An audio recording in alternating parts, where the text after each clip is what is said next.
অসম চৰকাৰৰ শিক্ষক নিযুক্তিৰ ক্ষেত্ৰত DWIৰ তৰফৰ পৰা LPUP পোষ্ট-গ্ৰেজুৱেট টিচাৰ হাইস্কুলৰ যি নিযুক্তি প্ৰক্ৰিয়া আৰম্ভ হৈছে, সেই শিক্ষক নিযুক্তি প্ৰক্ৰিয়াৰ ক্ষেত্ৰত আজি এটা অতি ভাল খবৰ আহে। এই নিযুক্তি প্ৰক্ৰিয়া অতি সোনকালে সম্পন্ন হ'ব। আজি অতি গুৰুত্বপূৰ্ণ মন্তব্য আগবঢ়ায় ৰাজ্যৰ শিক্ষামন্ত্ৰী ডক্টৰ অনুজ পেগু ডাঙৰীয়াই।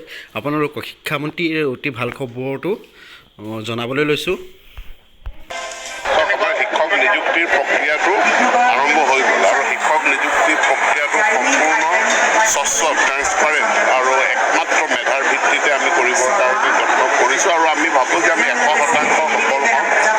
এই মে' মাহৰ ভিতৰতে আমি নিযুক্তিবিলাক দিম আৰু তেতিয়াই এই এজনীয়া শিক্ষক বা কম শিক্ষকৰ যিখিনি সমস্যা আছে, সমস্যাখিনি সমাধান হ'ব। শিক্ষক নিযুক্তিৰ প্ৰক্ৰিয়াটো আৰম্ভ হৈ গ'ল আৰু শিক্ষক নিযুক্তিৰ প্ৰক্ৰিয়াটো সম্পূৰ্ণ স্বচ্ছ, ট্ৰেন্সপাৰেণ্ট আৰু একমাত্ৰ মেধাৰ ভিত্তিতে আমি কৰিবৰ কাৰণে যত্ন কৰিছোঁ আৰু আমি ভাবোঁ যে আমি 100% সফল হ'ম। এই মে' মাহৰ ভিতৰতে আমি নিযুক্তিবিলাক দিম আৰু তেতিয়াই এই এজনীয়া শিক্ষক বা কম শিক্ষকৰ যিখিনি সমস্যা আছে, সমস্যাখিনি সমাধান হ'ব। শিক্ষক নিযুক্তিৰ প্ৰক্ৰিয়াটো